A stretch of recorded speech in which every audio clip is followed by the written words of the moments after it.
இது இங்க பாருங்க, இது இந்த பந்தல் மேல ஏறி இருக்காங்க. இது என்ன கீழே பாருங்க, என்ன சவுக்கு போட்டுருக்காங்க. இது கூட கிடையாது. இதுல ஏறி அதுல இந்த மாதிரி ஏறி இருக்காங்க. இந்த மரத்துல ஏறி லைனை பிடிச்சிருந்தா போயிருப்பாங்க. அந்த டிரான்ஸ்பரம் தெரியுது பாத்தீங்களா, அந்த டிரான்ஸ்பரத்தில் ஏறி இருக்கிறாங்க.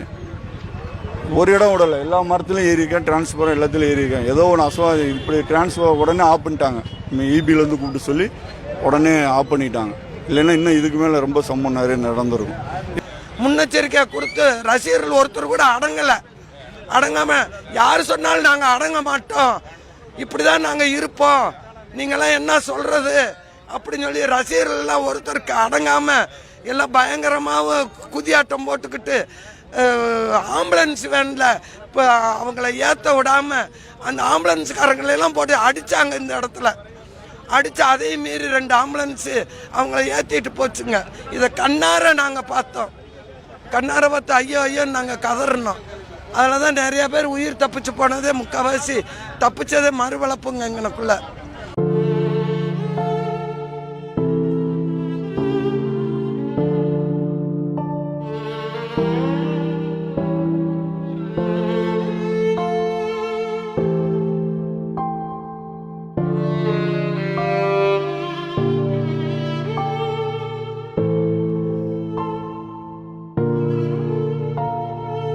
மட்டும் இல்லைண்ணே, எத்தனை உயிர்னு பாருங்க.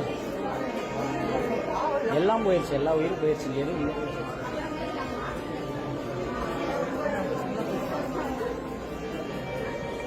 அது அந்த 2 குழந்தைங்களோட அம்மா. இது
எந்திரிக்க முடியுமா பாருங்க, பக்கமே வேளாண்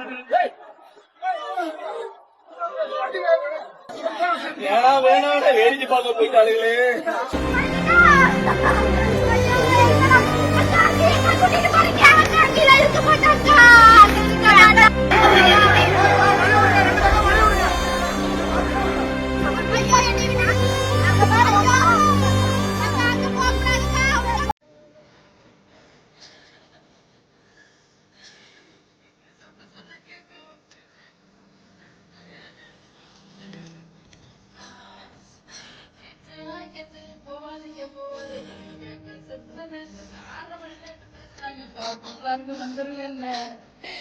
வந்துடுறோம். நாங்க திருப்பி ஒரு 1/2 மணி நேரம் கழிச்சு பார்த்தா ஒண்ணுமே இல்லம்மா, போனமா கிடக்குது. என் பிள்ளைய மாப்பிள்ளை போயிட்டாரு, அடுத்த மாசம் கல்யாணம். திரும்பி போயிட்டாங்க, 2 பேரும் செத்துட்டாங்க. அடுத்த மாசம் கல்யாணம்ப்பா, போயிட்டாங்கப்பா.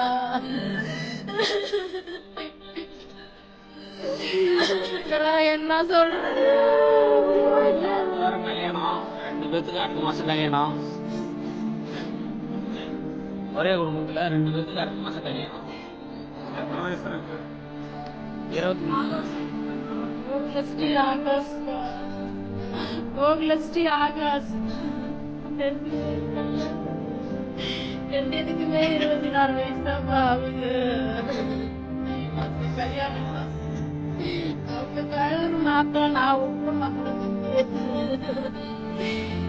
நண்பர்களா பேசிட்டு தான்ப்பா போனாங்க. நம்ம ஒரு கரூருங்கிறதுனால போனாங்க. மாடியில நிக்கிறேன்னு சொன்னாங்க. இறங்கி வர்றப்பதாப்பா என் பிள்ளைய கொண்டுட்டாங்க. ரெண்டுத்தையுமே கொண்டுட்டாங்க. மிதிச்சே கொண்டுட்டாங்க. ஐயோ என்ன சொல்றேன்னு புரியல. நானும் கூட தாப்பா இருந்தேன். ரிட்டர்ன் வர்றப்பதாப்பா செத்துட்டாங்க 6:30 மணிக்கு பேசணும். செல்ஃபி எடுத்து போட்டா இருக்குது. பேசுற 6:30 மணிக்கு நான் கும்பலா இருக்கு வந்துருங்க, நாங்க பத்திரமா தான் நிக்கிறோம் வந்துருவோம் அப்படின்னாங்க. செய்தி பார்த்துட்டு தான் நானே போனேன். அடுத்த மாசம் கல்யாணம் போயிட்டாங்க. 2 பேருமே போயிட்டாங்க. என் பையன் தப்பிச்சுக்கிட்டேன். 3 பேரும் தான் போனாங்க வண்டியில. பையன் தப்பிச்சுக்கிட்டேன். அவங்க 2 பேரும் போயிட்டாங்க. என் பிள்ளைய ஆசை ஆசையா வளர்த்து பார்த்து பார்த்து வளர்த்து என்ன மாதிரி எத்தனை பேர் இருப்பாங்க வந்து கதறாங்க. ஒரு பாதுகாப்பும் இல்லாம போய் இந்த விஜய்னு எல்லாரும் செத்துட்டாங்களே. செல்லுல போட்டோலாம் இருக்கு. செல்ஃபி எடுத்த போட்டோ இருக்குப்பா. கடைசியா அவங்க எடுத்து சந்தோஷமா எடுத்தாங்கப்பா. என் மாப்பிள்ள என் பையன் என் பிள்ளை 3 பேரும் எடுத்து போட்டாங்க. ஐயோ என் பையன்டா என் பையன் 3 பேர் தான் போனாங்க. என் பையன் 3 பேர் தான் போனாங்க ஹாஸ்பிட்டல்ல இருந்து. என் பையனை மட்டும் போமச்சா நாங்க முன்னாடி வந்துடுறோம். நாங்க திருப்பி வரவே இல்லை. கொண்டுட்டானுங்க கொண்டுட்டாங்க.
உள்ளே போக முடியும்.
நானே எடுத்துட்டு போயிடுறேன்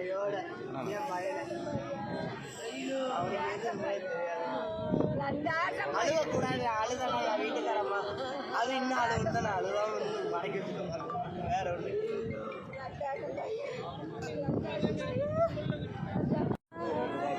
என் வீட்டுக்கு எடுத்துட்டு போயிருக்கேன். பூச்சி மட்டும் என் கையில கொடுத்துருக்காங்க. நான் தான் கையில வாங்கினேன். அது நானே எடுத்துட்டு போயிடுறேன் கையோட. என் பையனை அழுவக்கூடாது. அழுதலாம் வீட்டுக்காரம்மா அது இன்னும் அழுவு தான் அழுவாம மடக்கி வச்சுக்கோங்க. வேற ஒண்ணு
போச்சு.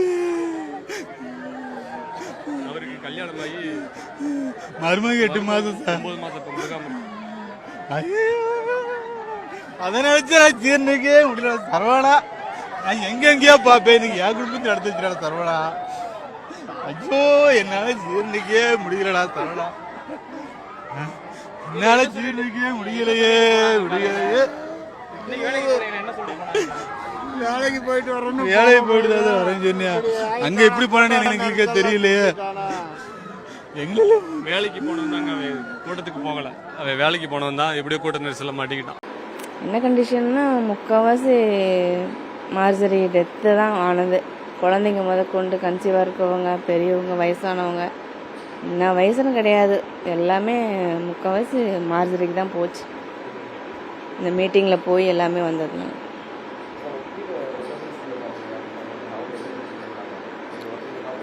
பரவாயில்லைங்க. இப்போ கொஞ்சம் ஓரளவுக்கு பரவாயில்ல. ஆனால் வந்த இதில் எல்லாருமே அடுத்தடுத்து வரனால ட்ரீட்மெண்ட்டு பார்க்க முடியல. அவங்களாலே சிஸ்டர், டாக்டர் எல்லாமே டயர்ட் ஆகிட்டாங்க. ஓரளவுக்கு பரவாயில்லைங்க, நல்லா இருக்காங்க.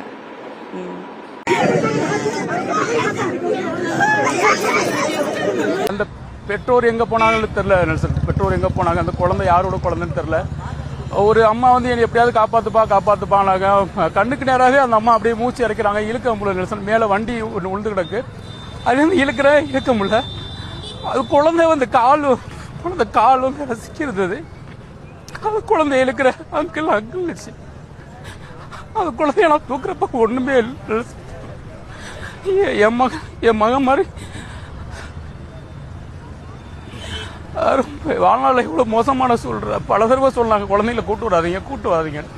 எத்தனை குழந்தைகள் தாய் இல்லாமல், அப்பா இல்லாமல், பேரண்ட்ஸ் இல்லாமல் தூக்கிட்டு போகிற ஒரு சூழல் இருந்துச்சு நிறைய இடங்கள்ல. பார்க்கவே ரொம்ப பரிதாபமான மனித சடலங்கள் மாதிரி சரிஞ்சு விழுந்தாங்க நெல்சன். அது யாரும் தூக்க கூட ஆள் அந்த இடத்துல வந்து. ஏன்னா ஒரு பக்கம் விஜய் வந்து பேசிட்டு இருக்காருன்னு ஒரு சிலரோட கவனம் பூரா விஜய் மேல தான் இருந்துச்சு. சரிஞ்சு விழுந்தா மக்களை தூக்குறது கூட ஆள் இல்லை. இன்னொரு பக்கம் கொண்டாட்ட மனைகளில் தான் வாழ்ந்துட்டு மாதிரி இருந்தாங்க. ரொம்ப வேதனையான விஷயம் என்னன்னா, யார் குழந்தை யாரோட பேரண்ட் ஒண்ணுமே தெரியல நெல்சன். இப்போ வந்து பாத்தீங்கன்னா இது ஒரு கலவரம் நடந்த இடம் மாதிரி அந்த இடமே பாத்தீங்கன்னா காட்சி அளிக்குது. ஆம்புலன்ஸ் வந்து சம்பவம் நடந்ததுக்கு பின்னாக இந்த சம்பவம் அப்படி நடந்துச்சுன்னு ரீச் பண்ணவே முடியல எங்களால். ஃபோனு யாரோட ஃபோனுமே போகல. இங்கே நான் ஹாஸ்பிட்டலுக்கு சொல்றதுக்கோ போலீஸ் சொல்றதுக்கோ ஒரு ஃபோனும் போகல, யார் ஃபோனும் போகல. எப்படி போய் சொல்றதுன்னு தெரியல. கூட்டத்தில் ஓடியும் போய் சொல்ல முடியாது. ஒரு அரை மணி நேரம் கழிச்சு தான் அந்த விஷயமே இவ்வளோ பேர் வந்து மயக்கப்பட்டு கிடக்குறாங்கிற விஷயம் வந்து ஒரு காவல்துறை மூலியமாக தான் வந்து வெளிலே போனது. அதுக்கப்புறம் வந்து அந்த ஆம்புலன்ஸுகள் தான் வந்து முடிஞ்ச வரைக்கும் கொஞ்சம் ஒரு இது பேர் இறந்துருக்காங்க. நிறைய பேர் உயிரை காப்பாற்றினது வந்து இந்த ஆம்புலன்ஸ். அதுக்கப்புறம் தொடர்ச்சியாக வந்து அந்த ஆம்புலன்ஸ் தான் வந்து காப்பாற்றினாங்க. நிறைய குழந்தைகள் நிறைய இது வரைக்கும் எத்தனை பேர் அட்மிஷன் இருக்காங்க எனக்கு தெரியும். என்னோட பார்வைக்கப்பட்டு ஒரு 100 பேர் ஒரு சரிஞ்சு விழுந்தாங்க. ஒரே இடத்துல நெருக்கத்தின் காரணமா 100 பேராவது சரிஞ்சு விழுந்தாங்க.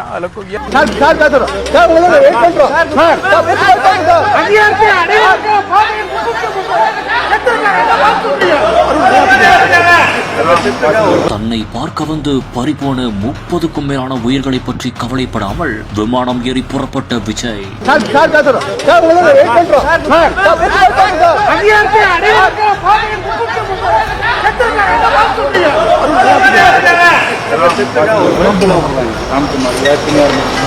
என்ன பதில் சொல்ல போறீங்க என்று செய்தியாளர்கள் கேட்க பதில் சொல்லாமல் பயந்து ஓடிய விஜய்.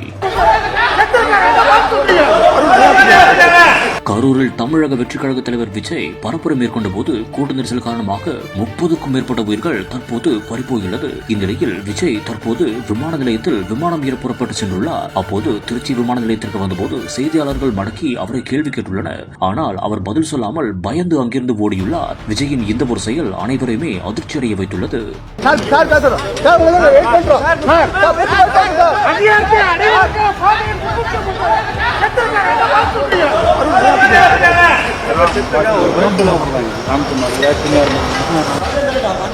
முதலமைச்சர் சென்னையில இருந்து வராரு. இருக்கிற அமைச்சர்கள்லாம் சென்னையில இருந்து வராங்க. எதிர்கட்சி தலைவர் சென்னையில இருந்து வராங்க. எல்லாரும் சென்னையை நோக்கி சென்னையில இருந்து கரூருக்கு வராங்க. கரூர்ல பிரச்சாரம் பண்ண விஜய் தனி விமானம் மூலமா சென்னைக்கு போறாரு பயந்துகிட்டு. அப்போ நீங்க காலையில 6 மணியில இருந்து 2 லொகேஷன்ல நாமக்கல்லையும் கரூர்லையும் கரெக்டான டயத்துக்கு 8:45க்கு வந்து அங்க நீங்க மீட்டிங்கை முடிச்சுட்டு அடுத்து 12 மணிக்கு போயிருந்தீங்கன்னா இவ்வளவு பெரிய கூட்டங்கள் அங்க சேர்ந்திருக்கிறதுக்கு வாய்ப்பே இல்லை. இப்ப வரைக்கும் 4 மணி நேரத்துல பிரதம மந்திரி முதல் தகவலை கேட்டு அவர் ஆழ்ந்த இரங்கலை தெரிவித்துள்ளார். சீஃப் மினிஸ்டர் உடனடியாக ஒரு மீட்டிங்கை ஆர்கனைஸ் பண்ணிட்டு 1 மணிக்கு திருப்பி அவர் கரூருக்கு செல்கிறார். அத்தனை பேரும் அந்த கரூர் நகரத்துக்கு போகும்போது நீங்க இதற்கு காரணமான நீங்க கரூர்ல இருந்து திருப்பி சென்னைக்கு வர்றீங்க. ஒரு 40 பேர் இறந்த சுவடே தெரியாம திருப்பி உங்களை நோக்கி வராமல் தன் வீட்டை தேடி ஓடுகிறார் ஒரு தலைவர். இவர் உங்களுக்கு தலைவரா? பெரிய ஆர்டிஸ்ட் சொல்லக்கூடாது நேம். ரொம்ப பெரிய ஆர்டிஸ்ட். அவர் கேரளா இருந்து இறங்கி வராரு. ஆடியன்ஸ் எல்லாம் ரொம்ப தூரத்துல இருக்காங்க. அவர் பக்கத்துல யார்கிட்ட ஒருத்தர்கிட்ட சொல்றாரு, இப்ப பாரு, பக்கத்துல போயிட்டு கை காமிக்கிறாப்புல அந்த நடுவுல அந்த இது மாதிரி வேலி மாதிரி போட்டிருக்காங்க. ஆடியன்ஸ் யாரும் வரவில்லை. கை காமிச்சிட்டு இப்படி வந்துட்டாரு. அந்த வேலியை பிச்சுக்கிட்டு எல்லாம் ஓடி வராங்க. எல்லாருமே இவரை பிடிச்சிக்கிட்டு ஓடுறோம். நாங்க கேரவன் எட்டுமே விட்டோம். எல்லாம் கேரவன் வந்துட்டாங்க. கேரவன் வந்துட்டு போட்டோ கேக்குறாங்க. இவரு என்ன மட்டும் உள்ள கூப்பிட்டு யாரையும் அனுப்பாத, சொல்லிட்டு சொன்னேன். சரி ஓகே சார். இறங்கும்போது சொல்றாரு, பாத்தியா நம்மளோட கெத்து, அது இவரே பிளான் பண்ணி, புரியுதுங்களா, சும்மா இருந்த ஆடியன்ஸை உசுப்பேத்தி விட்டு இவர் கேரவன்ல ஏறிட்டாரு. விஜய் அவர்களே, கொஞ்சமேனும் உங்களுக்கு மனசுல ஈரம் இருக்குதா? 8:45க்கு உங்களுக்கு முதல் பெர்மிஷன் நாமக்கல்ல கொடுத்துருக்குது. ஆனா நீங்க சென்னையில ஸ்டார்ட் பண்ணதே 8:45க்கு. 12 மணிக்கு உங்களுக்கு கரூர்ல பெர்மிஷன் கொடுத்துருக்குது. ஆனா நீங்க வந்து சேர்ந்ததே 4-5 மணிக்கு. அவரோட கூட்டத்துல தான் இத்தனை பேர் மயக்கம் அடைஞ்சிருக்காங்க, இறந்துருக்காங்க. அவர் இங்க வந்து மக்களை பார்க்காம அவர் கிளம்பி சென்னைக்கு போயிட்டாரு. இது எப்படி நீ பாக்குறீங்க? அதுதாங்க சார் சொல்றேன். இப்போ போனவங்க தான் திருப்பி இதை வந்து கரெக்ஷன் பண்ணிக்கணும். இனிமேல் இது என்னங்க சார் இப்படி போகலாங்களா சொல்லுங்க பார்க்கலாம். உடனே ஸ்பாட்டில் வந்து நிற்கிறது இல்லைங்களா? நம்ம மீட்டிங் வந்தவங்க நம்ம மக்கள் நம்ம கட்சிக்காரங்க அப்படின்னு ஒரு உணர்வு இருந்தால் வந்து ஸ்பாட்டில் நின்றுது இருக்கணுங்க சார். ஏன் நிற்காம அவர் சென்னைக்கு போகிறாரு சொல்லுங்க? இதெல்லாம் எப்படிங்க சார் பார்க்க முடியுது சொல்லுங்க? இப்போ இந்த 38 சார் இருக்க இன்க்ரீஸ் ஆகிட்டே போகுது. 38 உயருக்கு யார் பொறுப்பேற்றுக்கிறது சொல்லுங்க? இதெல்லாம் மிகப்பெரிய ஒரு தவறு, மிகப்பெரிய ஒரு தவறு. இன்னைக்கு இங்கே கதற ஜனங்களுக்கெல்லாம் யாருங்க சார் பதில் சொல்றது சொல்லுங்க? இதெல்லாம் மிகப்பெரிய தவறு. இதுக்கு முழுக்க தாவேக தலைவர் விஜய் தான் இதுக்கு பொறுப்பேற்றுக்கணும். இதுதான் உண்மை. எத்தனையோ கட்சி மீட்டிங் மாநாளெல்லாம் நடத்திருக்கிறாங்க, எதுலேயுமே இந்த மாதிரி நடந்ததே கிடையாது. இது வந்து சரியான திட்டமிடல், சரியான ஒரு நடைமுறையில் கரெக்டாக ஒழுங்குபடுத்தாதான் இதுக்கு காரணமேங்க சார். முடிவு எடுக்க போறாங்க, என்ன பண்ணு தெரியாம ட்ரெஸ்ஸுக்காக மனிதாமும் நடந்துருக்கு. எத்தனை உயிர் போயிருக்கு. தயவு செய்து வேண்டாம் ப்ளீஸ். இல்லை இல்லை வந்திருக்கோம், நிற்கிறோம், இங்கே ஆன் த வேல் நின்றுருக்கோம். வந்து இங்கே துக்க சம்பவம் ஒன்று ஆயிடுச்சு. அவங்க ஒரு ஆறுதல் சொல்லிட்டு அப்படியே போயிட்டு இப்போ தான் வந்தேன். இங்கே வேற ஒரு காரியம் ஆயிடுச்சு. ப்ளீஸ் ஒன்றும் வேண்டாம், தயவு செய்து வேறு புரிஞ்சுக்கோங்க ப்ளீஸ். டிஸ்டர்ப் பண்ணிட்டு என்ன பண்ணுறது ஏது பண்ண தெரியாமல் உட்காந்து யாரும் என்ன பார்க்க போறீங்க ப்ளீஸ் விடுங்க. இல்லை ஒன்றும் இல்லை நீங்கள் இப்படிலாம் என்ன பண்ண கடுப்பாயிரோண்ணே. இல்லை யார் என்னென்னு கூட பார்க்க விடணும். என்னென்ன யார் இவ்வளோ தூரம் சொல்கிறோம் மனிதாம தான் பேசுகிறேன். ஆனால் நானும் மனிதாமத்தோட தான் பேசுகிறேன். அதுக்கு எல்லாம் ரொம்ப நொந்து போயிருக்கோண்ணே. எல்லா டைமில் வந்து அப்படி கிடையாதுண்ணே. என்ன என்ன பண்ணுறது நொந்து போயிருக்கப்போ இப்போ அது ஒரு பக்கம் போகும்பொழுது ஒரு நாள் யார் போனாங்கன்னு தெரியணும்ண்ணே. அது ஏன்னா ஊருங்கண்ணே. அதை கரூரில் பெருந்துயரம் நிகழ்ந்தது. இதற்கு தமிழக வெற்றிக் கழகத்தின் பிரச்சார கூட்ட நெரிசலில் சிக்கிதான் இந்த 39 பேரும் உயிரிழந்தனர் என்று தெரிய வரும்போது, பெரும் துயரம் நடந்ததும் பாதியிலேயே கரூரை விட்டு வெளியேறியிருக்கிறார் புசி ஆனந்த். கரூர் திருச்சி தேசிய நெடுஞ்சாலையில் காரை நிறுத்திவிட்டு என்ன செய்வது என்று தெரியாமல் நடுரோட்டில் புலம்பிக் கொண்டு நின்ற அந்த காட்சிகளையும் செய்தியாளர்கள் படம் பிடிக்க முயன்ற போது வேண்டாம் என்று உதவியாளர் தடுத்துக் கொண்டிருக்கக்கூடிய அந்த காட்சிகளையும் தான் தொடர்ந்து பார்த்தோம். இது குறித்த விவரங்களோடு இணைகிறார் எமது செய்தியாளர் கதிரவன். என்ன நடந்தது விவரங்கள்? வணக்கம் ஹாசினி. தமிழக வெற்றி கழக தலைவர் விஜய் வாரந்தோறும் சனிக்கிழமை சுற்றுப்பயணம் செய்து பேசி வருகிறார். அந்த வகையில் நேற்று நாமக்கல் சுற்றுப்பயணத்தை முடித்துக் கொண்டு கரூரில் சுற்றுப்பயணம் செய்த போது அங்கு பேசிய போது பலர் மயக்கமடைந்தனர். இதனால் தமிழக வெற்றி கழக தலைவர் வேனிலிருந்து தனது பேச்சை நிறுத்திவிட்டு மயக்கமடைந்தவர்களுக்கு வாட்டர் பாட்டிலை கொடுத்துள்ளார். மேலும் மயக்கமடைந்தவர்களை ஆம்புலன்ஸில் ஏற்றி செல்பவர்களுக்கு வழிவிடுமாறும் அறிவுறுத்தினார். மேலும் கரூர் பேச்சை முடித்துக் கொண்டு சாலை மார்க்கமாக திருச்சி சென்ற தமிழக வெற்றி கழக தலைவர் விஜய் திருச்சி விமான நிலையத்தில் தனி விமானமும் சென்னை சென்றார். திருச்சி, அரியலூர், திருவாரூர், நாகை, நாமக்கல் பகுதியில் விஜய் பார்க்க வந்த கூட்டத்தை விட கரூரில் பல மடங்கு கூட்டம் அதிகமாக இருந்தது. சாலை முழுவதுமே தமிழக வெற்றி கழக தலைவர் தொண்டர்கள், குழந்தைகளுடன் அவர்கள் பெற்றோர்கள் விஜய் என பார்ப்பதற்காக ஆர்வம் மிகுதியில் 5 மணி நேரத்துக்கு மேலாக காத்திருந்தனர். இந்த நிலையில் கூட்ட நெரிசலில் சிக்கிய குழந்தைகள், பெண்கள் என 39 பேர் உயிரிழந்தனர். மேலும் 100க்கும் மேற்பட்டோர் மயக்கமடைந்து அரசு மற்றும் தனியார் மருத்துவமனையில் சிகிச்சை பெற்று வருகின்றனர். குறிப்பாக தமிழக வெற்றி கழக பொதுச்செயலாளர் புசி ஆனந்த் இந்த சம்பவத்திற்கு பிறகு கரூரிலிருந்து திருச்சி சென்ற அவர் திருச்சி சென்னை தேசிய நெடுஞ்சாலை நம்பர் 1 டோல்கேட் அடுத்து மாதிநகர் சர்வீஸ் சாலையில் ஒரு ஓரமாக தொலைபேசியில் பேசிக்கொண்டு புலம்பிக் கொண்டிருந்தார். அப்போது அதை வீடியோ எடுத்த போது அவரது உதவியாளர் தயவு செய்து வீடியோ எடுக்க வேண்டாம் என, நாங்கள் பெரும் துயரத்தில் இருக்கிறோம், தயவு செய்து இங்கிருந்து நீங்கள் கிளம்புங்கள் என தெரிவித்தார். வீடியோ எடுப்பதை அறிந்த தமிழக வெற்றி கழக பொதுச்செயலாளர் புசி ஆனந்த் உடனே வாகனத்தில் ஏறி மாதிநகரிலிருந்து சென்னை திருச்சி தேசிய நெடுஞ்சாலை அதிவேகமாக ஓட்டி சென்று பின்னர் சஞ்சீவ் நகர் வழியாக சிந்தாமணி அண்ணா சிலை வழியாக சத்திரமித நிலையம் அடைந்து அங்கிருந்து கரூர் நோக்கி அவர் வாகனம் சென்றது. குறிப்பாக திருச்சி சென்னை தேசிய நெடுஞ்சாலையில் நம்பர் 1 டோல்கேட் பகுதியில் 39 பேர் இருந்த செய்தி கேட்ட புசி ஆனந்த் என்ன செய்வது இல்லாமல் புலம்பிக் கொண்டே இருந்தார். தொலைபேசியிலே புலம்பிக் கொண்டே இருந்தார். மேலும் தற்போது வரை கரூர் அரசு மருத்துவமனையில் அங்கு இறந்தவர்களின் உறவினர்களுக்கோ அல்லது மயக்கமடைந்து சிகிச்சை பெற்று வருவதும் நேரிலே வந்து ஆறுதல் தெரிவிக்காமல் இருந்தது அவர் தொண்டர் மத்தியிலே பெரும் ஒரு அதிர்ச்சியை ஏற்படுத்தது.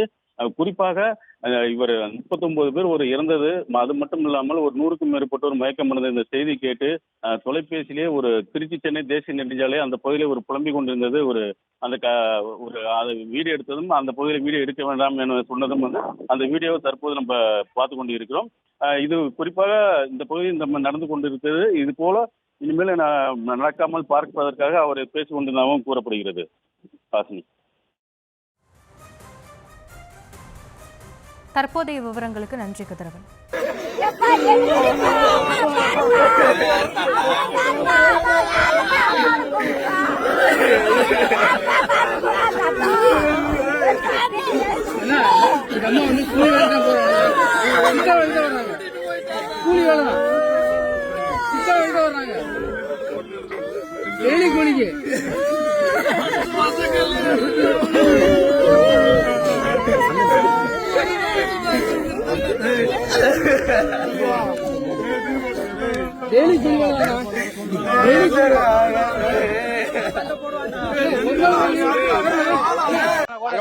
அவங்க கட்சிக்காரர்களை கூட இருக்கலாம், இல்ல மத்த இந்த இப்ப வந்து டிவிக்கு மாநில வந்து இறந்து போனோம், அவங்க கட்சிக்கார கூட இருக்கலாம். விஜயோட இது கீழே குறைக்கணும், அதனால பண்ணுங்கிறதுனால வேணும்னே வந்து அதாவது என்ன சொல்றாங்கன்னா டிவிக்கு மாநில வந்து இறந்து போனாங்க, டிவிக்கே கிடையாது டிஎம்கே ஆளுங்க இருந்தா சொந்த ரசிகர் இறந்து போனதா நீங்க வந்து டிஎம்கே ஆளு தான் இறந்து போயிட்டாங்க. மாநாட்டுல வந்து எது டிஎம்கே ஆளு வந்து இறந்து போறாங்க, யாருக்கு தெரியும்? ஒரு போராட்டம் கலந்து டிவிக்கேல இப்படி ஒரு இது நடக்கிறது அது சாதாரணமான விஷயம் தான்.